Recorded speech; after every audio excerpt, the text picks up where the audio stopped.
0229 hours South China Sea. Latitude 12 degrees, 41 minutes north. Longitude 114 degrees, 8 minutes east. The water here is 3,400 meters deep, a vast, dark column of ocean sitting above a seabed that neither side in this confrontation will ever see with human eyes. The surface is calm tonight. Wind under 5 knots, swells barely 2 feet, the kind of mirror-flat tropical water that makes the South China Sea feel deceptively peaceful in the small hours of the morning. There are no navigation lights visible in any direction, no tanker traffic, no fishing vessels. Nothing on the surface that would suggest to any casual observer that this particular patch of ocean is the center of the most consequential underwater confrontation in the Indo-Pacific since the Cold War ended.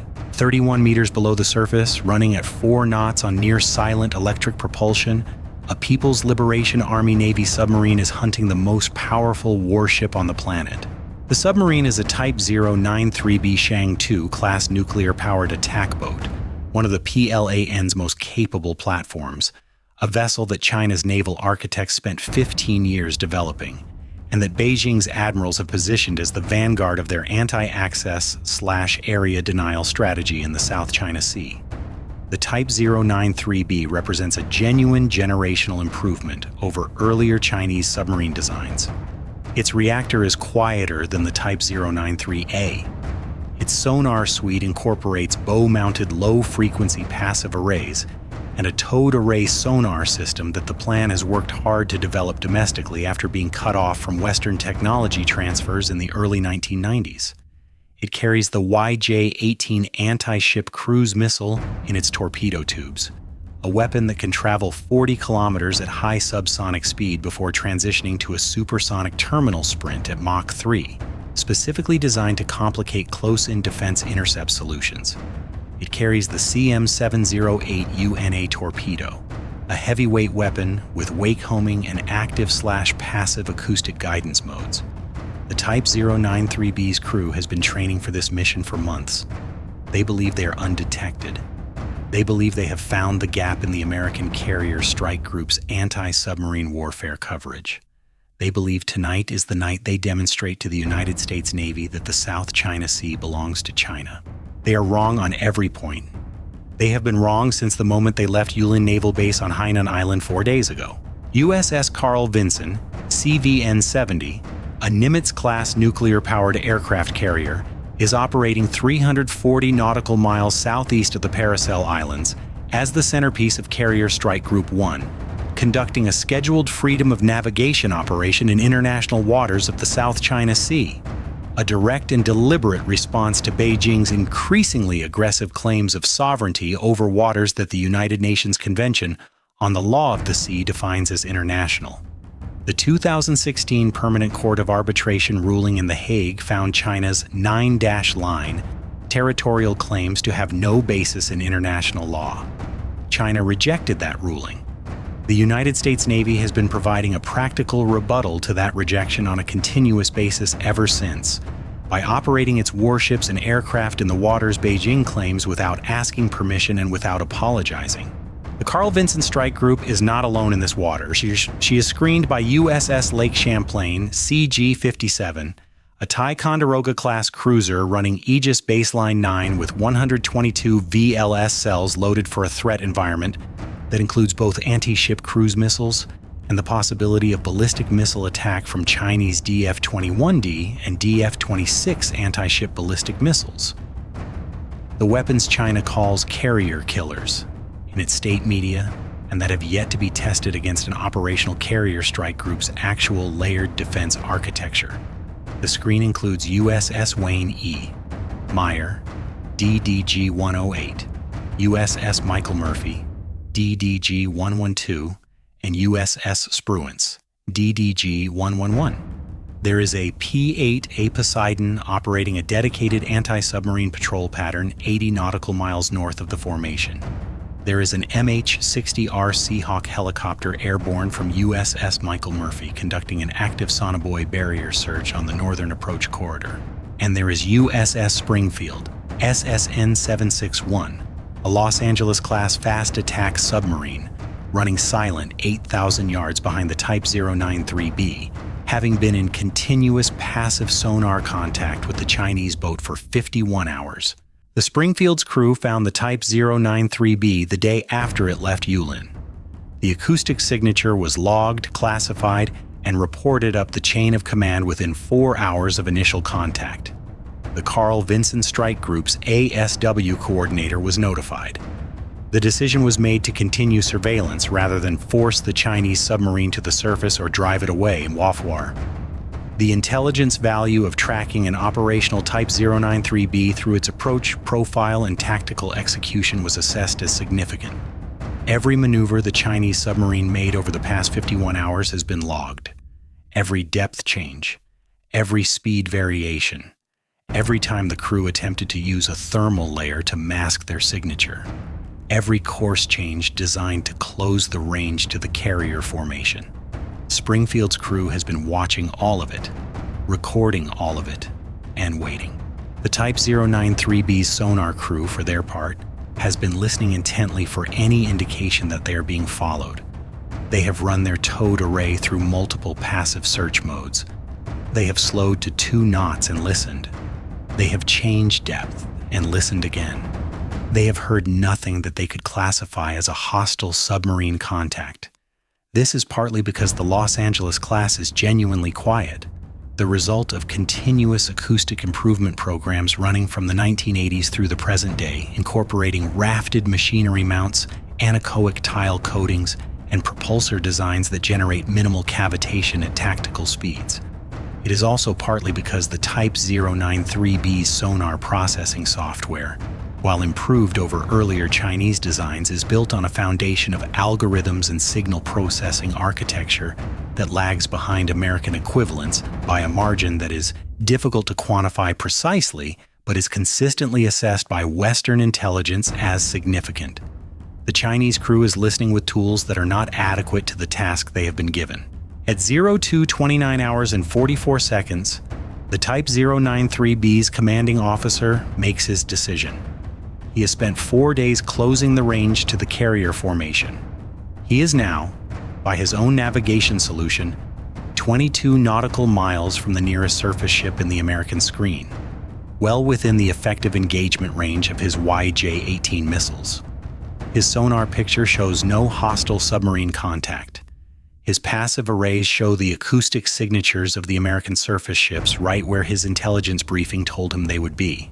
The formation track, extrapolated from the acoustic data over the past 6 hours, puts USS Carl Vinson at an estimated position 31 nautical miles bearing 217 degrees.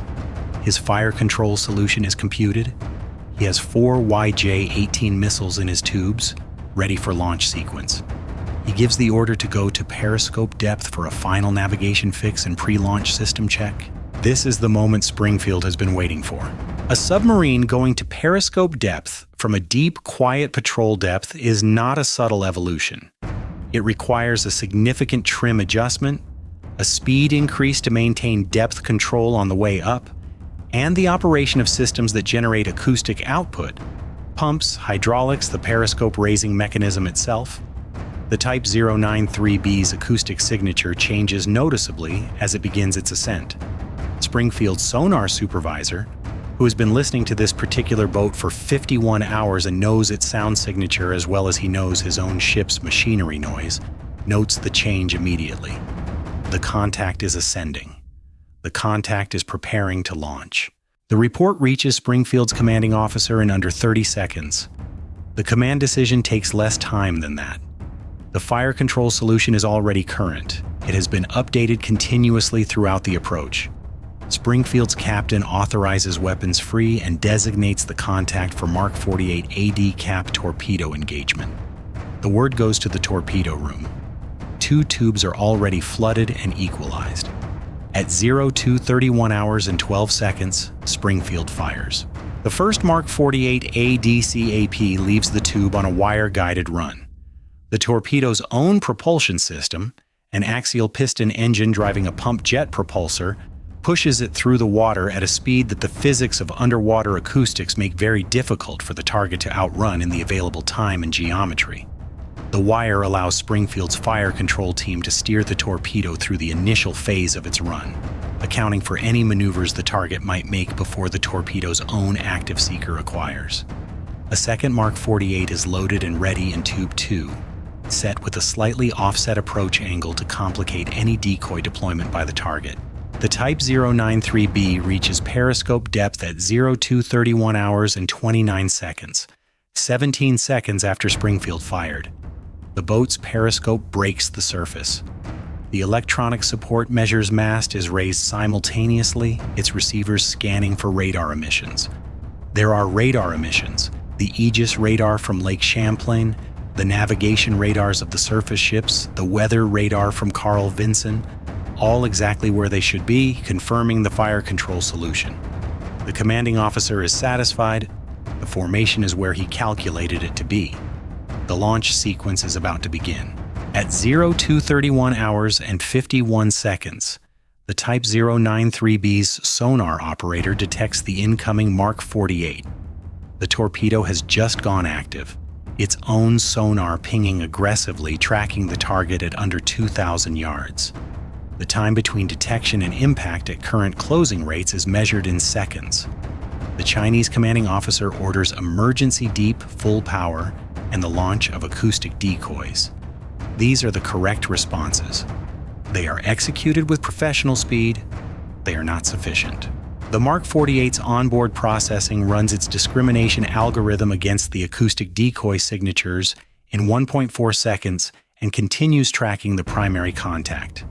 The Type 093B is accelerating, but a submarine at periscope depth running up to full power from a slow approach profile does not achieve its maximum depth and speed instantaneously, and it takes time.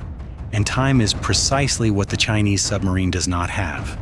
The second Mark 48, fired with the offset approach angle, closes from a bearing that is geometrically complicated by the same decoy cloud that the first torpedo has already discriminated through.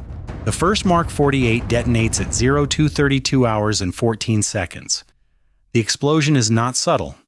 650 pounds of PBXN-103 high explosive, detonating against a pressure hull at a depth of 47 meters, generates a shock wave that is detectable by hydrophone arrays throughout the Western Pacific. On the acoustic monitors aboard every surface ship in the Carl Vinson strike group, the event is logged as a single sharp transient, a signature the ASW teams have been trained to recognize since their first week of anti-submarine warfare school. In the CIC aboard Lake Champlain, a track that has been designated as possible submarine contact for the past 20 minutes is upgraded and then immediately marked destroyed. Springfield does not fire the second torpedo. The target's acoustic signature, the specific combination of reactor noise, machinery hum, and propeller cavitation that the boat's sonar team spent 51 hours cataloging, has ceased. There is wreckage noise. There is the acoustic signature of a hull losing structural integrity under depth and blast pressure. There is no propulsion signature. The contact is gone.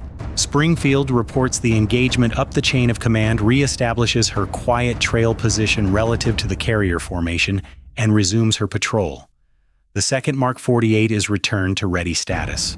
Springfield continues her mission. Aboard USS Carl Vinson, the first indication that anything has occurred reaches the CIC at 0232 hours and 31 seconds. A passive sonar report from the towed array of USS Springfield, detecting the detonation transient bearing northwest. The ASW coordinator correlates the report with the MH-60R Seahawk's sonobuoy picture, which had been showing an intermittent contact at the same general bearing for the past 40 minutes, and with the classified report already moving through secure channels from Springfield. The picture assembles itself within 4 minutes. A Type 093B Shang II class submarine, operating in what its crew apparently believed was an undetected approach position against the carrier formation, has been destroyed by USS Springfield before it could fire a single weapon. The strike group's commanding officer reviews the engagement summary. He notes the 51-hour surveillance period. He notes the intelligence collected during that period, The approach tactics, the sonar search patterns, the depth and speed profiles, all of it logged and already being transmitted to Pacific Fleet Headquarters and the Office of Naval Intelligence. He notes that the Type 093B was destroyed at the moment it transitioned from surveillance to attack posture, a deliberate rules of engagement decision designed to extract maximum intelligence value from the asset before neutralizing the threat. He approves the after-action report and authorizes its transmission. The flight deck of USS Carl Vinson has been operating continuously throughout all of this. The 0200 hours recovery cycle brought back the night's last airborne assets. The 0400 hours launch cycle is being prepared. The deck crew is moving aircraft, checking systems, fueling and arming the morning strike package. The reactor is generating full power. The ship's 5,000 sailors are at their stations doing their jobs, entirely unaware that a Chinese submarine spent 4 days trying to get into position to sink their ship and was destroyed 22 nautical miles away without ever firing a weapon. In Beijing, the strategic implications of this night will not be immediately apparent to the senior leadership because the initial reports reaching plan headquarters will be fragmented and confused.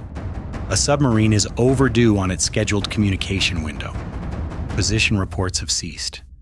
Emergency buoys have not been deployed, or if they were destroyed before they could surface. The Type 093B and its crew have simply gone silent in the South China Sea, and the silence is the only answer Beijing will receive about what happened to them.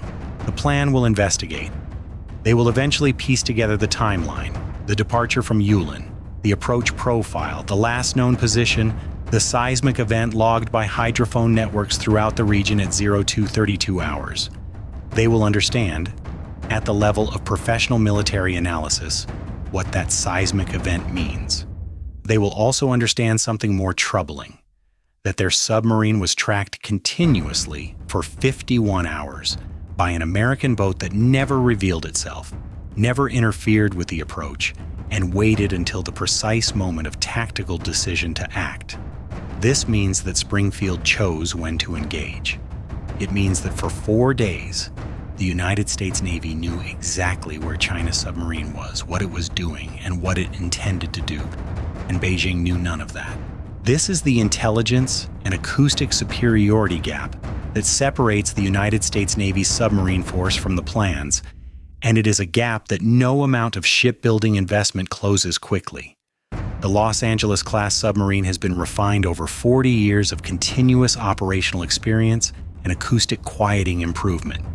The crews have been trained in the world's most demanding submarine warfare schoolhouses. The sonar processing software has been developed and validated against real targets in real operational environments, including, as of tonight, the Type 093B itself. The plan's submarine force is growing rapidly in numbers and improving in quality. The Type 093B is a real capability, not a fiction, but real capability does not automatically translate into operational parity. And tonight's outcome is a precise measurement of exactly how large the remaining gap is. The South China Sea, for all of Beijing's assertive claims and artificial island construction and aggressive posturing, remains a body of water where the United States Navy operates freely, collects intelligence openly, and defends itself decisively when threatened. The Type 093B's commanding officer believed he had found the gap in American ASW coverage. He had not found a gap. He had found a trap that his adversary had been setting for 51 hours with patience and professional precision while he maneuvered through water he thought was his. What the plan has spent years and billions of yuan building.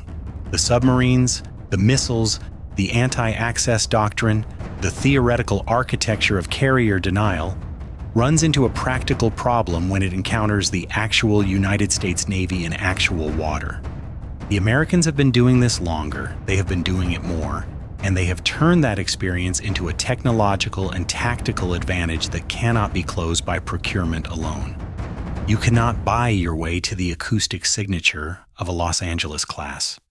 You cannot buy your way to 50 years of anti-submarine warfare operational data. You cannot buy your way to the training pipeline that produces the crews who find a Type 093B the day it leaves port and follow it for 51 hours without ever being detected. You can only send your submarines out and hope they come back. This one did not.